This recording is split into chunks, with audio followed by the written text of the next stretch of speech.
This song talks a lot about angels, again and again, repeatedly. But did you know, when Charles Wesley first wrote this hymn, there's nothing called angels in the entire hymn. He wrote 11 verses, 11 stanzas in the hymn, not even a single mention of angels in the hymn. It was a later stage, George Whitefield, another great preacher, who brought in the word called angels into this hymn. It was originally written as Hark, the herald, welkin rings. Welkin rings means heavens rejoice. Heaven's vault rings. That's what it actually means. So he used the word heavens, while George Whitefield changed it to angels. When Charles Wesley first published it in the hymnals, Methodist hymnals, it was Hark the herald, heaven's welkin rings. And that's how it was published. It was a long hymn. It was a bit difficult because some of the words were too old by then. They belonged to Old English. So people were not able to identify. And I believe that's why George Whitefield changed some of those words so that people can identify with it, cut short the hymn so that all can join and sing. This is a brilliant hymn which has almost everything about theology inside this hymn. Charles Wesley was not really happy. So he went to John Wesley and complained. You know John Wesley, right? John Wesley is the one who gave birth to Methodist movement. And so Charles Wesley went and complained to John Wesley, said, I don't like what George Whitefield did. George Whitefield, first of all, is not a Methodist, he's a Calvinist. How can he take what I wrote and change it and make it famous? So finally, because of the pressure from Charles Wesley, John Wesley decided he would remove it from the Christmas hymns, the hymnal.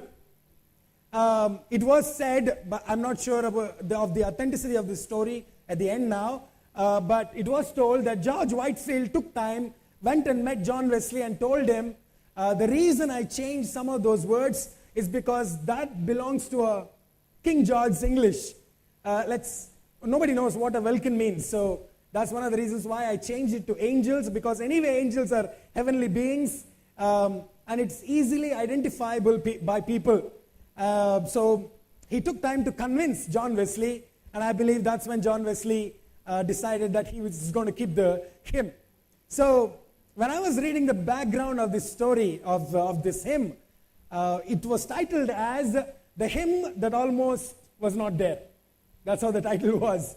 It almost was removed, but then because of George Whitefield's humility and John Wesley's humility, this hymn stayed on, and we enjoy it almost every single Christmas. We cannot finish a Christmas without singing Hark the Herald, Angels Sing. It has a lot of angels inside it, again and again, repeated to us about angels. So I'm going to talk to you about angels a little bit today and talk about what they do for us. When I started thinking about angels, I remembered an incident that happened in 1962. A guy called German Titov. He's not a German. His name is German. German Titov just returned from spacewalk. He went in a spacecraft and did a spacewalk when the ship orbited the Earth and came back, returned in 1962. When he came back, he was doing an interview with the newspaper agents, and then he was talking about something about angels, and he said, you know what, while I was there, I was looking out all day, looking for a God or an angel, a sign of something there, because people do say out there God is and out there the angels are. So I kept peering into the space, looking for God and angels. I found nobody. Somebody from the journalist, the host of journalists, quipped back and said, you should have walked out of your space chute. Maybe then you would have seen a God. You didn't get it, forget it. So, let me talk about angels today to you. Angels play a very important role in God's economy. When God rules the world, this world, and everything that is in the universe and all creation, God uses angels to do a lot of jobs. There are at least 5 things that Bible shows that an angel does. An angel was created to do. They have been doing that from the beginning of the creation till today. At least 5 things an angel is created to do. The first thing, they are messengers. They bring God's news to the people. They bring the good news, they bring the bad news, they bring the judgment, they bring the promise, everything. They bring the messages of God to the people on the earth, to His creation. Not only they do that, they actually teach and explain what they brought, the news that they brought from God. You remember Daniel and John, who had dreams about the future, and the angel had taken them and showed them heaven and the things that are going to happen in the future. And when they were in question, it was an angel who took time to explain what it actually means. So an angel serves as a messenger of God to His people, to His creation. Not only they do that, there's another thing that they do. They protect us. They are protectors of the creation of God. But you remember the incident when the king of Jerusalem was so afraid because the Assyrian Empire, in the book of 2 Kings, you will find this incident. The Assyrian Empire, the army of the Assyrian Empire had surrounded the city of Jerusalem, and nobody could go out and come inside. It was total blockout. And he was very scared. The king was very scared. So he sent news to Elisha, the prophet, and asked him, what do we do about this now? Can you tell me what does God want to do? And the person who came with the question from the king, Elisha asked him, why don't you look out? And he prayed to God that, God, can you open this guy's eyes? And Bible says God opened his eyes. And the servant who brought the question from the king had now seen angels of the Lord's army surrounding the city of Jerusalem and protecting them. God still uses angels to protect us. I don't know if there is anything called guardian angel or not, but I definitely know that angels do protect us even today. John Paton went as a missionary to Australia. It was he who went as the first missionary to Australia among Aborigines. Aborigines at that time were known to be cannibals. And so it was a perilous missionary work to work among those who are cannibals, those who eat flesh, human flesh. And yet John Paton and his wife were so passionate about the gospel, they took the gospel to those islands surrounding Australia. While they were there, he did a fantastic job. John Paton did an amazing job. And people started changing. And this caused a trouble to those who were magicians, who had the control over those tribes in those particular islands. Because before John Paton came, the islands and the tribes were run by these magicians who practice sorcery and all that, divination and all that. So because of John Paton bringing gospel, their control over those people started diminishing. So they all went together to this particular tribe chief and complained to him and told him, you got to do something about John Paton. Otherwise, we will not be able to survive. So the chief decided that the only way to get rid of this problem is to kill John Paton and his wife. It was only those two who were in that particular mission post, John Paton and his wife Jenny. And the chief gathered together some people and they planned that they would go and kill them. Somehow the news reached John Paton, but he was determined to stay in that island and preach the gospel. And yet he was scared of what is going to happen now. There was a story, there was a biography that talked about an incident that happened in the following few days. The John Paton and his wife, while they were at home, they heard the news that night they're going to come. The chief and the people who are against them are going to come now to their home, surround it, and burn it. That's what they have heard. So they both knelt down together in their bedroom and started praying, God, we love you. We want to serve you.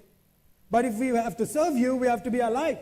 So we pray that you would guard us and protect us from these people who are going to kill us. If it is your will for us to stay back, we want you to do a miracle. And they say that they kept praying. As they were praying, they could hear the loud noises of the people who were carrying the torch and coming towards their home, making a lot of noise and surrounding them. They could feel the people who surrounded their home.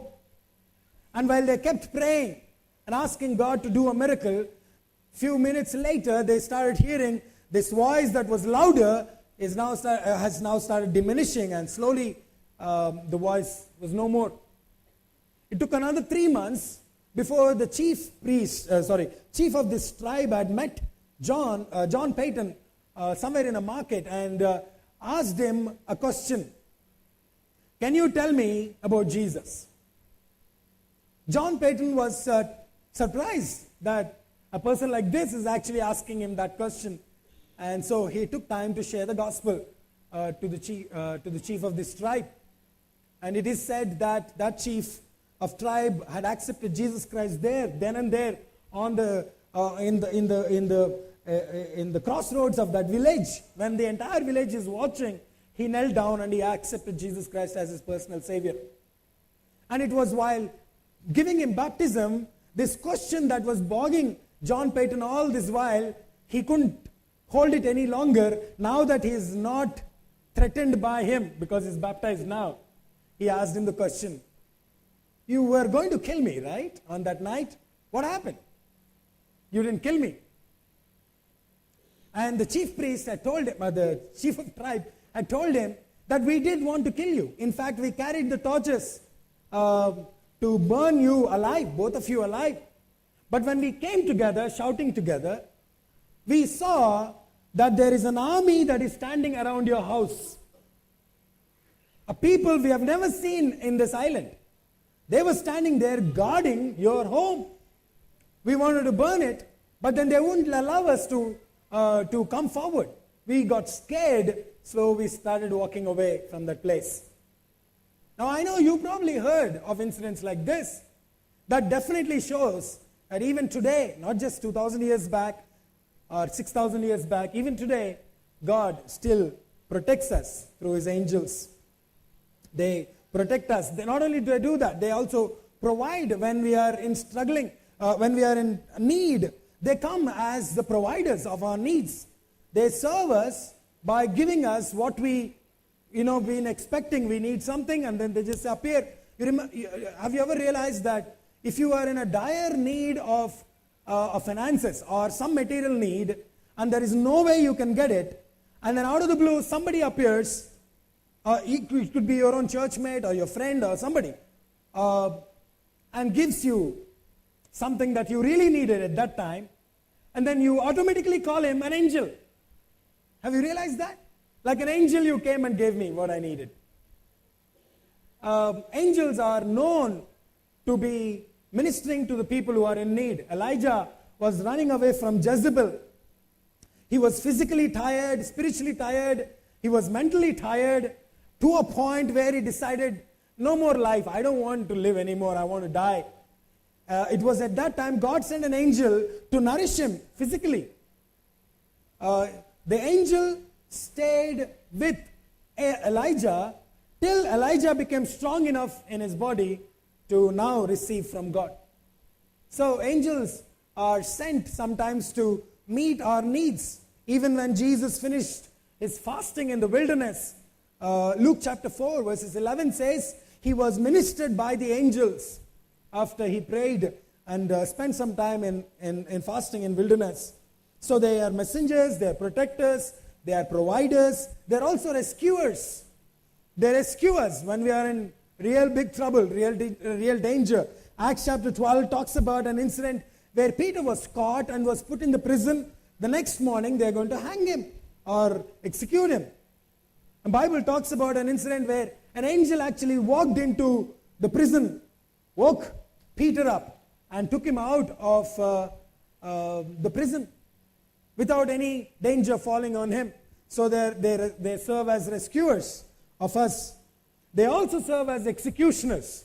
Bible shows incidents where an angel served an executioner, whether it is in Sodom and Gomorrah or whether it is in the case of David's pride, when his pride overtook him and he counted the people. You remember God told him God gave him three chances, and it was an angel of the Lord who killed people in the land of Israel. He brings the punishment to the people. So angels serve in varied capacity for God. They serve people too. That's why angels listen to the command of God, and then they minister to the people. What angels did, with the role that angels played in the birth story of Jesus Christ is amazing. You see angels 4 times in the story of Jesus in the Christmas season. Don't think Christmas season doesn't, I don't mean, when I say Christmas season, don't just think of the birth of Jesus Christ, but the incident that started it all to the point. That means those 10 months, out of those 10 months, you see at least 4 times an angel appearing to 4 different people, bringing the message of God during the Christmas season. The first time an angel appeared in the Christmas story is to Zechariah. Luke chapter 1, you will see an angel appeared to Zechariah and told him, Luke chapter 1 verses 8 onwards, and told Zechariah, Zechariah, God is going to do something miraculous in your life. For Zechariah, it was a message of miracle. It was something that he has not expected. It was definitely a miracle because he gave up hope on that particular aspect of his life. Zechariah and Elizabeth have now become old, and they have decided that they are never going to have children. It's not possible humanly to have children now. So they probably gave up praying. An angel of the Lord appears to Zechariah and tells him, Zechariah, your prayers are heard. Even though you stopped praying now, God heard you before. So he's going to answer it now. That you are going to have a child. That was a miraculous thing for Zechariah. That's why he couldn't believe it. What? I mean, are you sure? To that point, he was surprised because it was a miraculous message. So the news that the angel brought to Zechariah is a miraculous thing. When Zechariah questioned that, angel got angry. Remember? He said, are you questioning what God can do in your life? Till you see the miracle happening, keep your mouth shut. Become dumb. That's what happened there. Then in the second incident, again in the same chapter, you would see the angel Gabriel meeting Mary, verses 26 onwards, and telling her another news. This news is a command from God. He's talking to Mary and told her, I bring good news. In fact, it is a command from your God. The creator of the entire world wants to come through your womb. Are you ready to take him? That's what's happening there. It was a command that was brought to Mary. And Mary, when she agreed, she brought the Savior of the world into this world. So the first message was a message of miracle. The second message was a message of command. Then the third incident was when angel met Joseph in Matthew chapter 1. This was a different message. Joseph is in a quandary. He loves Mary, but she's pregnant. That's not something he expected her to be. She's not even married to him. He loves her, but he knows something is wrong here. He wants to leave her, but he wants to have her. Both. He is in a bad situation. He likes her, so he wants to keep her, but he can't keep her because she's a pregnant woman. He is in a chaos. He doesn't know what to do now. And then the angel of God speaks to him, bringing him an assurance. So when the angel met Joseph, he spoke to Joseph and told him, don't be worried. The reason Mary is carrying is because of God. So don't be worried about that. And God is going to bring something amazing out of this birth, the child that Mary is carrying. So it was an assurance when he brought the news to Joseph. In the first case, it was a miracle, the news of miracle. In the second case, it was the news of a command. In the third case, it was a message of assurance. In the fourth case, Luke chapter 2, verses 8 onwards, angel meeting shepherds. It was a good news. It was a celebration. He spoke to the angel spoke to the shepherds while they were on the field and brought them the good news, a celebration of the birth of Jesus Christ on the earth. Angels, as they bring the news, as I saw through what they brought, the news that they brought to the world, to all these 4 different people in the scriptures, I've realized that they were actually trying to tell one very specific lesson to learn. And that's the lesson that we're going to talk about today. While they talked to 4 different people, bringing 4 different things: promise, a command, an assurance, and the news of a celebration. As they brought this message, out of all those 4 news, you will learn one single lesson. This is the lesson you're going to learn today. There is nothing called improbable, impossible, or impossible in the dictionary of God. There's nothing called impossible, improbable, impossible in the dictionary of God. I'm going to qualify that statement today for you. 3 words you will never find in the dictionary of God: impossible, improbable, and impossible. Impossible simply means impregnable. 3 words. Let's start with the first one: improbable. It was an improbable news that they brought to Zechariah. The angel brought to Zechariah. Improbable, let me explain that to you. When you say something happening 1 in a million chance, you're calling it a rare occasion. So-and-so was stuck with so-and-so disease. That rarely happens. 1 in a million's chance. When you say a rarest occasion, you probably are saying 1 in 100 million's chance. That is the rarest thing. But what the angel is talking to Zechariah is 1 in 500 millionth chance or 10,000 millionth chance. This is possible but not probable. Improbability simply means it can happen but it doesn't happen.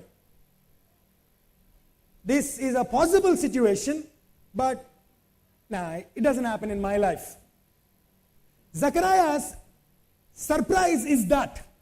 Now, I heard about a old woman giving birth, a woman who crossed her menstrual period and has now become old. It's not possible for her to have a child in her womb. Now, not only my wife crossed menstrual period, but she actually crossed her age to carry a child, sorry. Now, I know that Sarah carried. I do know that there are occasions before in the history when somebody like this, who's as old as me, who's as old as my wife, were given a child, but that is a rare and rarest and improbable situation. It doesn't happen to me. I'm not expecting it to happen to me. I'm not even prepared for it to happen to me. That's why Zechariah was surprised. Now, I know the story happened in Sarah's case, not to me. Have you ever thought about that? That improbability simply means this, that you will dream about it in the night, get up in the morning and say, nah, that's not going to happen. You saw an improbability today on stage. Something that you have never seen in the last 3 years. You never thought pastor can be without beard. That's an improbability happening, becoming a probability to you. When I woke up my wife in the morning, I actually shaved it at 5:30 and she was still sleeping. And so I woke her up and said, do I look okay? The first thing that she said, who are you? I've never seen you without a beard. That's an improbability. You see, that's what's happening on the Christmas day, an improbability. 1 in 1,000 millionth chance. This is not going to happen. This can happen, but not in my life. I don't think it will happen in my lifetime. I don't know, have you ever thought about Gabriel's reaction when that is happening? Imagine Gabriel walking up to God because God called him, and God telling him a message, take it to the world. I want you to take it to Mary or Joseph. Imagine the reaction of Gabriel. I'm pretty bad at imagination, so I looked for somebody who's more imaginative than me. And there's an author called Max Lucado. And he talks about Gabriel's reaction. So I'm just going to read it for you. Okay, just listen to this very carefully. Gabriel must have scratched his head at this one. He wasn't the one to question his God-given mission. Sending fire, dividing the seas, were all in eternity's work for this angel. When God sent, Gabriel went. And when the word got out that God was to become man, Gabriel was enthused. He could envision the moment, the Messiah in a blazing chariot, the king descending on a fairy cloud, or the explosion of light from which the Messiah would emerge. That's what he expected. What he never expected, however, was what he got. A slip of paper with a Nazarene address. God will become a baby. It read. Tell the mother to name the child Jesus and tell her not to be afraid. Now, Gabriel is never the one to question, but this time he had to wonder. God will become a baby? Gabriel had seen babies before. He had been the platoon leader on the bull rush operation. He remembered the little Moses who has been swept away in the basket. He knows how a little child looks like. That's okay for humans, he thought to himself. But God? The heavens can't contain him. How could a body? Besides, have you ever seen what comes out of those babies? Those of you who have babies, you know what I'm talking about. Hardly befitting for a creator of the universe. Babies must be carried and fed and bounced and bathed. To imagine some mother burping God on her shoulder. That was beyond an angel could imagine. And what of this name? What is it, Jesus? Such a common name. That's like Jesus in every, there is a Jesus in every cul-de-sac, every corner, that's what it means. Come on, even Gabriel has more punch than Jesus. Call the baby eminence or majesty or heaven sent, anything else, not Jesus. So Gabriel scratched his head. What happened to the good old days when Sodom, things like Sodom and Gomorrah stuff, flooding the globe, flaming swords, that's the action he liked. But Gabriel had his orders. Take the message to Mary. Must be a special girl, he assumed as he traveled. But Gabriel was in for another shock. One peak told him that Mary was no queen. The mother to be the mother of the God was not regal. She was a Jewish peasant, barely outgrown her raisin and had a crush on a guy called Joseph. Speaking of Joseph, what does this fellow know? Might as well be a weaver in Spain or a cobbler in Greece. He's a carpenter. Look at him over there. Sawdust on his beard and a nail apron around his waist. Are you telling me that the God of heavens and the earth is going to sit with this fellow every day and night and have dinner with him? And call him dad? Nah, that's beyond my imagination. It was all Gabriel could think. I liked it. I liked it because it's improbable. Now, it's not impossible for God to come to this world. It is improbable that God becoming human. A baby. 1 in a 10,000 millionth chance. You see, Gabriel carried that news to the world. That's why he was so enthused to tell somebody that Jesus is born. Imagine if India and Pakistan are playing World Cup final in cricket. Now, as long as I'm your pastor, I'm going to talk only about cricket, by the way. Please understand that. If you don't like cricket, please live with that. Imagine Pakistan and India playing the World Cup final, and India is chasing, and you got 10 balls, 45 runs to hit. It is the penultimate over, right? 10 balls means penalty over, 49th over. And then the batsman who was there is Zahir Khan. I know there is no more Zahir Khan here, but I took the worst possible batsman that you have in the cricket team. And as he's playing, he uses up the 4 balls, and he probably hits 3 runs. Now you got 1 over, 42 runs.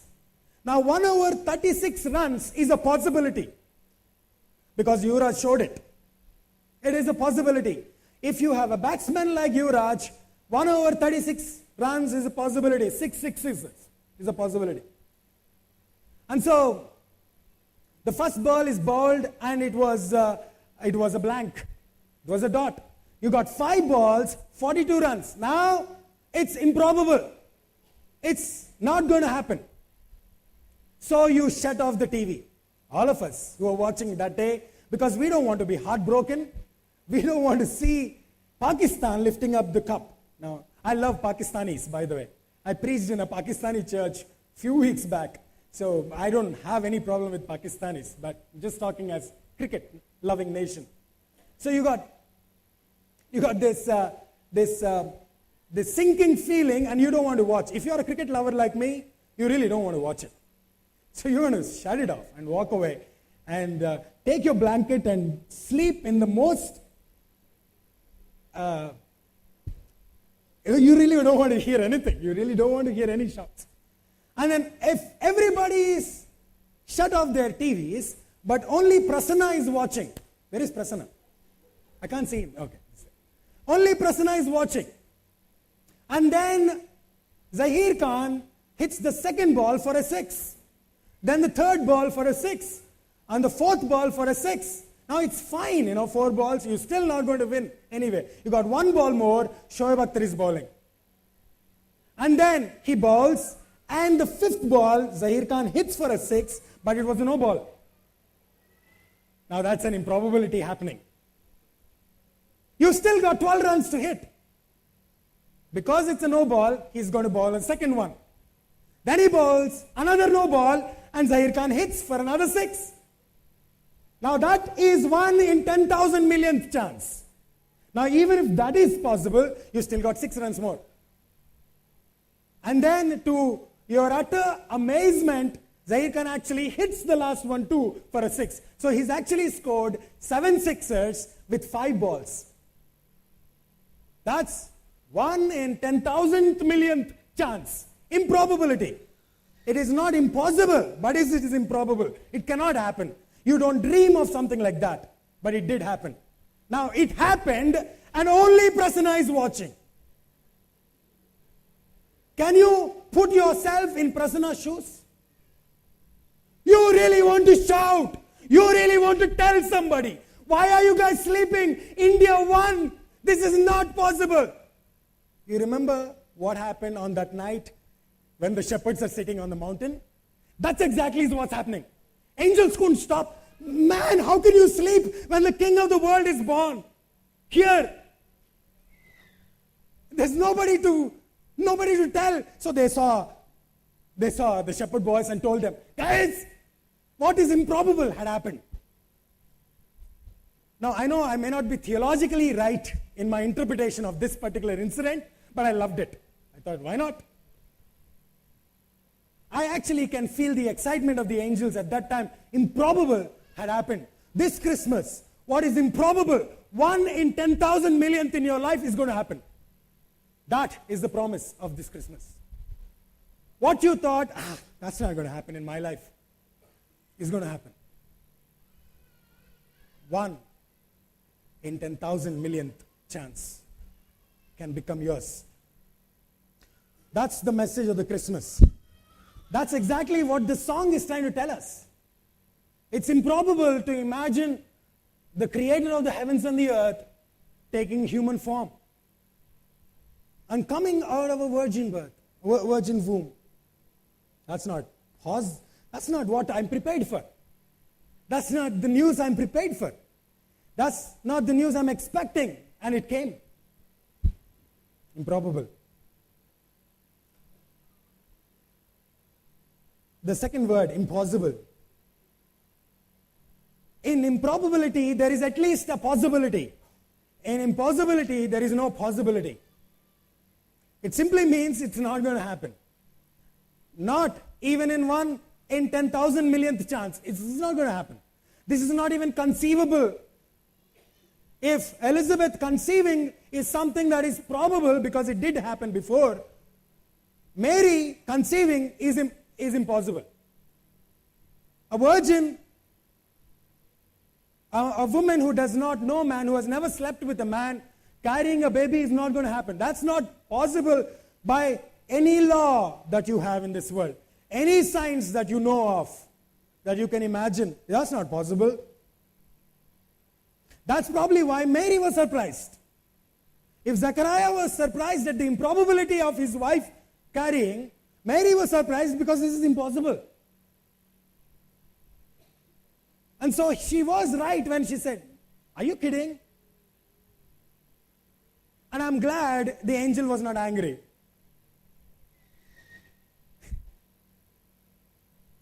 The angel was not angry because Mary's question is authentic. It was right.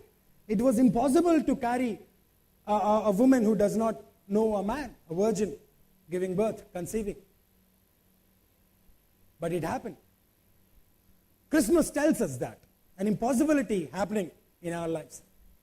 I watch a show called Air Crash Investigations.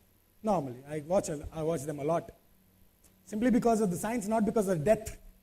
Simply because of the science, get to know what happens in the minds of people who are about to die and all that stuff. And so, I'm going to recount 2 stories for you. A flight that took off from London was going to Melbourne, a British Airways flight. On its way, it happened in 1984. On its way to Melbourne, it stopped in Singapore for a stopover, then had its passengers, and is now took off from Singapore airport. Just as 15 minutes into the flight, and as they were above the Indonesian islands, something unthinkable had happened. 35,000 feet high, the plane, as it is come to cruising altitude, all the 4 engines just stopped working.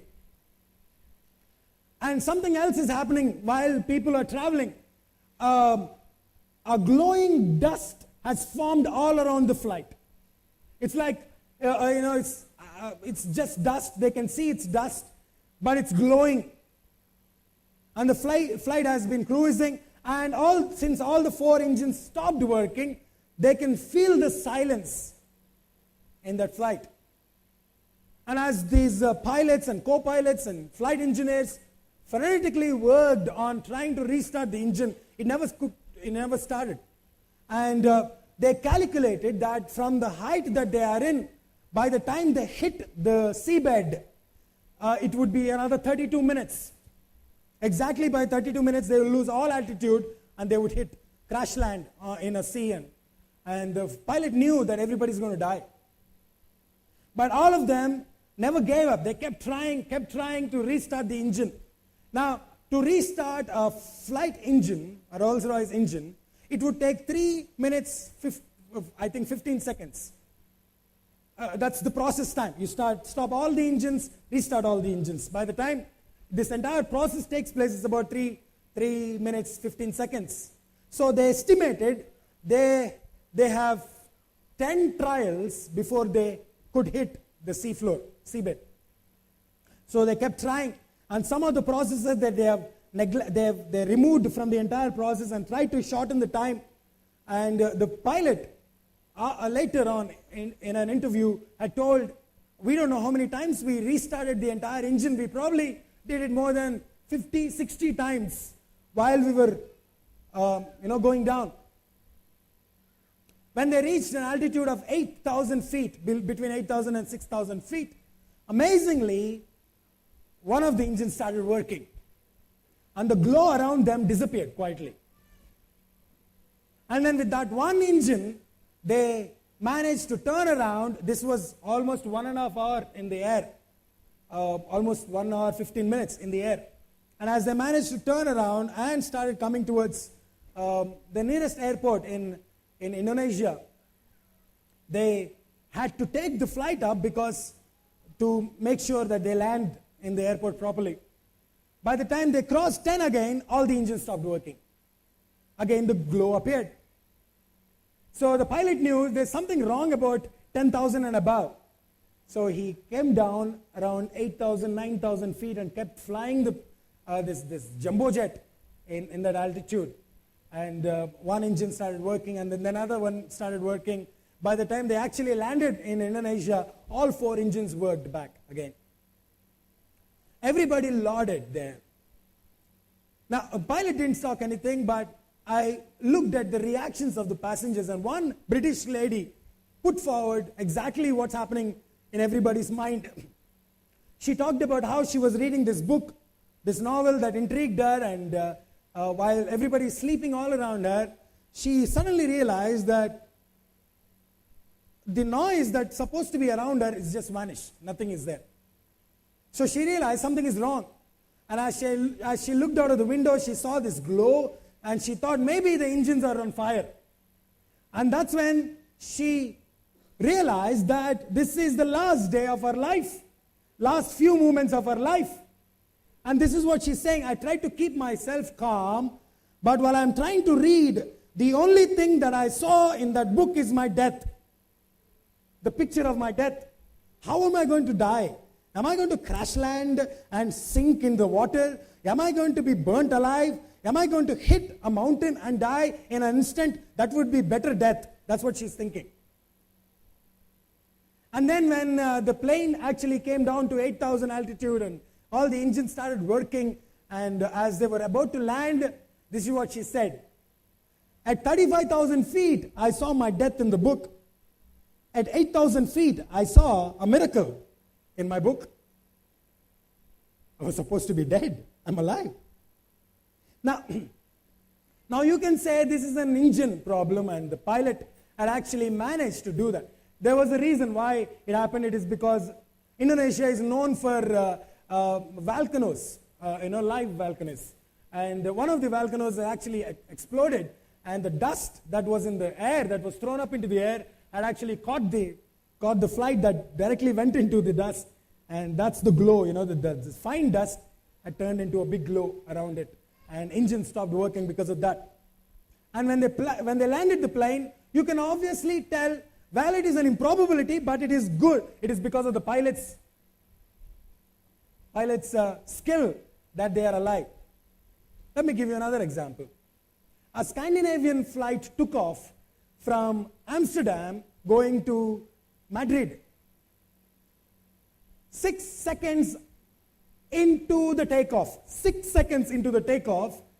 both the engines stopped working. Pilot didn't know what's happening. It just took off. You are in the middle of takeoff. You can't land it. You will crash land and die. You can't even take off because there is no power for you to push it up.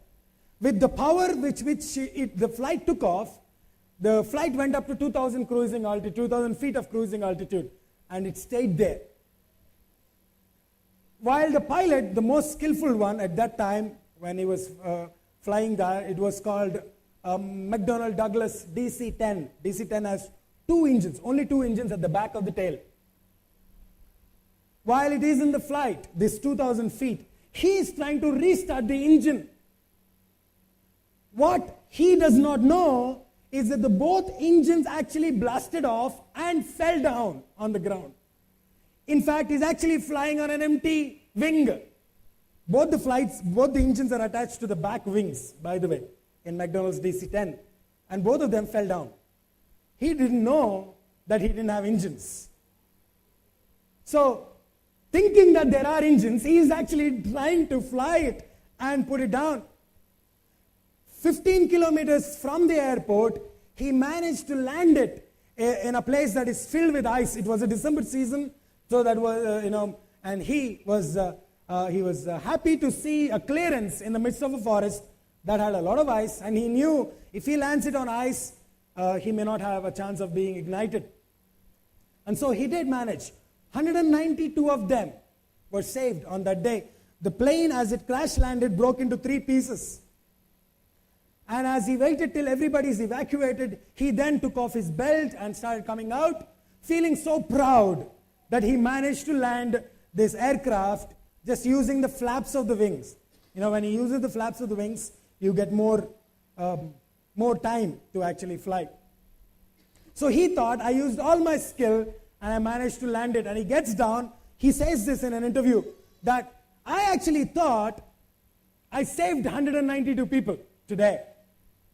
And as he got down off his cockpit and walked out of this, what is now the 3rd piece of the flight, he comes and sees all these people being whisked away by ambulances and police and taking them to emergencies. He then starts inspecting his flight, his airplane, which actually broke into 3 pieces, but just around it.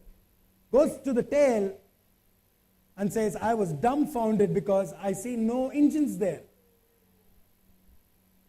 This is not improbability, this is impossibility. An improbability is at least you have engines, which stopped working at 30,000 feet and worked again in 8,000 feet. But to have a fully blown, fully packed jumbo jet with no engines actually landing without nobody even being scratched is impossibility. Christmas is about impossibilities. What you think is impossible can happen in Christmas Day, in this season. What you thought, this is not going to happen. Not even in 1 in 10,000 millionth chance, it will happen. It can happen. That's what the message tells. Angels brought that news to the world and said, what you think is impossible has actually happened on the Christmas Day. That's why Charles Wesley is actually asking us to listen to the angels. Do you know what Hark, the herald angel, sings mean? Hark means listen carefully. Hark, listen carefully. The herald angels sing. The angel who is the messenger is singing. What? The king of the world is born. Listen carefully. That's what Charles Wesley is trying to tell us. Listen carefully, because the message tells you improbability can become probable. Impossibility can become possible. Not just that. What is impossible can also be conquered. Impossible simply means impregnable. You can't. There are things in our lives which we think, I'm never going to overcome this. Those are called impossible. Just the difference of O and A, that's it. These are not conquerable. These are impregnable things in our lives. It could be in your relationships, it can be your jobs, it could be anything. It could be your own spiritual walk. And there are things in your life which you look at and say, I can never overcome this. I can never get rid of this habit of drinking. I can never get rid of this habit of abusing. I'm weak. I don't know how to get rid of this. I want to be a good Christian. I want to know Christ. I want to follow Christ, but I just can't. I'm too overwhelmed by this weakness in my life. I'm too overwhelmed by this impossible thing in my life. There is only one thing that is impossible for a man: sin. Sin you can't overcome. It's not possible. For a man, without God's help, a man can never overcome the nature that is inside him. That's probably why Paul says that in Romans chapter 6, where he says, I'm struggling between two natures. The nature that is pulling me to sin and a nature that is asking me to be holy. I struggle with that. When he's writing that statement, he is not a young Christian. He is not an immature Christian. He was called apostle by the time he's actually writing it. He has managed to establish many churches, has done an amazing work by then. And still he says, I still struggle with this nature. But yet I'm strengthened by the grace that was given through the Spirit of the Holy Spirit, through the Spirit of God. He says that.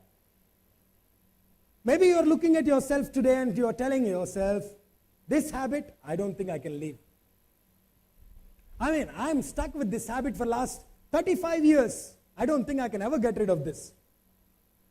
I don't know what you're struggling with today. I don't know what impossible thing that you have. And you're looking at it and saying, nah, this can never be conquerable. Sin is truly unconquerable. You can't without God's help. Sin is dangerous. It's a destructive force.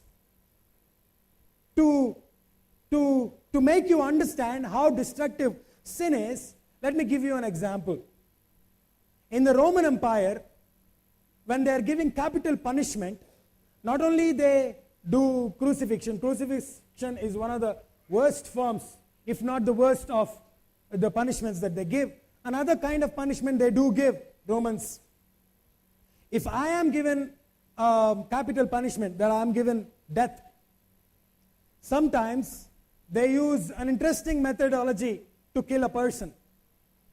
To make him suffer more, they actually tie him up head to toe with a dead body. Make him a mummy. That means you are alive, but you're actually tied up with a dead body that is straight looking into your eyes to its eyes, your head to its head, your nose to its nose, your mouth to its mouth. Basically everything tied up exactly. They find a dead body that is of your height and your structure, and then tie you around it. And then put you in a block that is made of iron, which does not have any access to the air. Now you there, stay there. All you have is looking into dead eyes. Can you imagine yourself looking into dead eyes? It's scary. It's actually scary. Try and even look at a dead body's picture and into its eyes. You'll actually get scared. Now imagine this guy standing there because the cube is made of 4 feet by 4 feet and 6 feet high. That means you can't sit down and lie down. There's nothing you can do. You just have to stand there and look into the dead body, just like that. Now, because there is no access for the air, the only air that you breathe is what is coming out of its mouth. So what is eating the dead body is now traveling into your mouth through your nostrils and through your mouth. And now, as it goes, makes its way into your body, starts eating you up inside alive.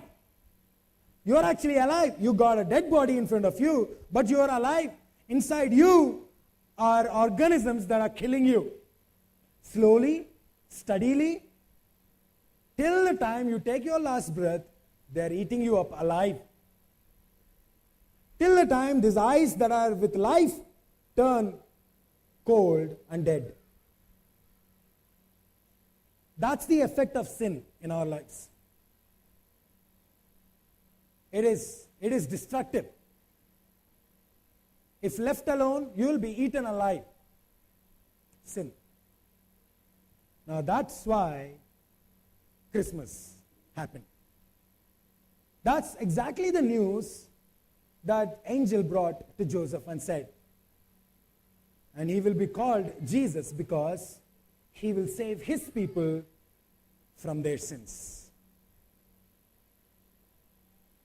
What is impossible is conquered now through Jesus Christ. And that calls for a celebration. Absolutely. You see, because sin can be conquered, you got to believe miracles also are possible. What you thought you can never conquer in your life by your own strength can be conquered by the strength that comes from Christ and through the work of the Holy Spirit. And because you can do that, there is a possibility of a miracle in your life. This Christmas, expect a miracle. It will happen. Because there's nothing called impossibility in the dictionary of God. But if you got to see a miracle, you got to be prepared for it.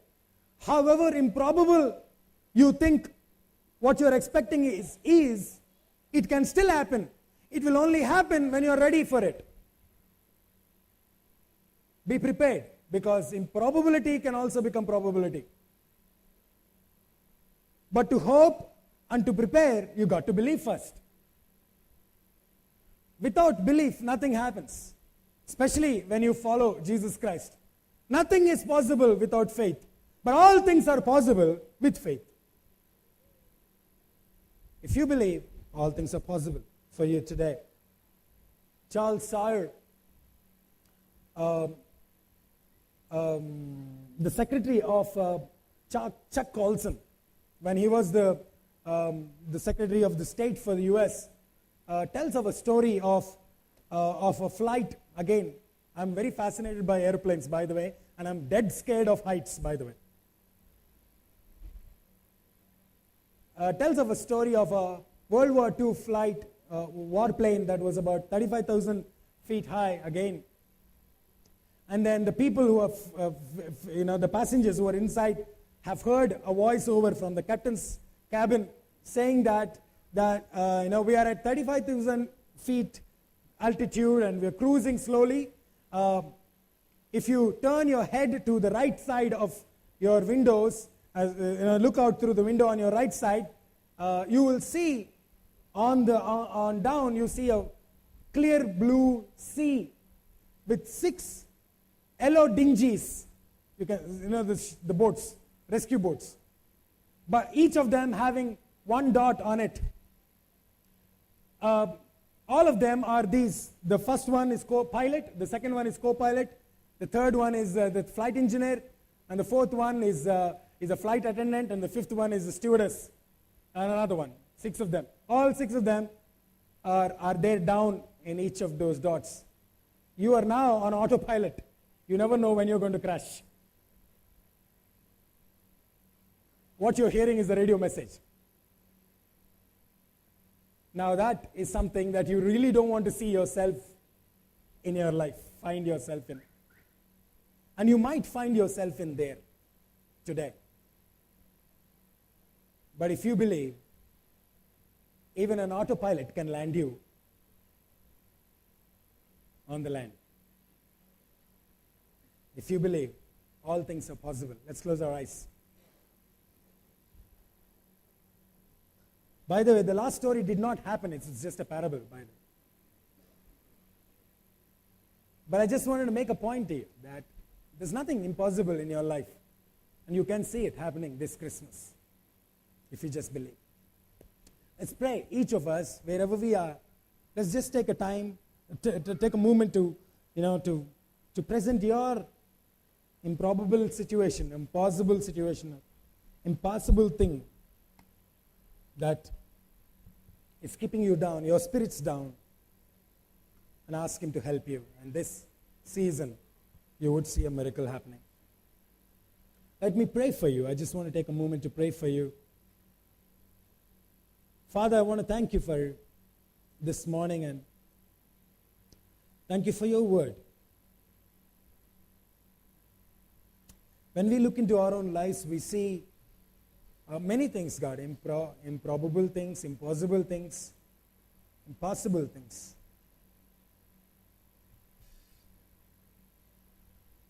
But now we know all things are possible with you. If we believe, and if we are prepared to see a miracle, we can see a miracle this Christmas. So I uphold every person who is here. I uphold every couple who is here. I uphold every child in this place. Every single child of God is here, who is here. This afternoon, I lift them into your hands, and I ask you, God, show them what you can do in their lives this Christmas season. Thank you for the angels who brought that such wonderful news that if we believe, all things are possible. Thank you for showing it to us through your Son, Jesus Christ. And thank you now for speaking to us through His birth, the account of His birth, and through the lives of many others who are around us, God. Thank you for such a wonderful, wonderful word. I pray for every single person who's talking to you today and asking you to help them to believe. I pray that, God, you would indeed listen to their heart's cry. Fill them with hope. Fill them with the strength that comes from your Spirit, so that they may never lose the hope of seeing an improbability turning into probability, of seeing an impossibility turning into a possibility, of seeing an impossible thing to be seeing it being conquered in their lives. And thus, as they experience what you can do, they would stand up and proclaim that truly my God is a prayer answering God.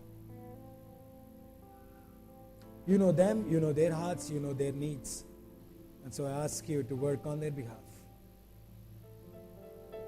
Thank you for today speaking to us. In Jesus' name we pray. Amen.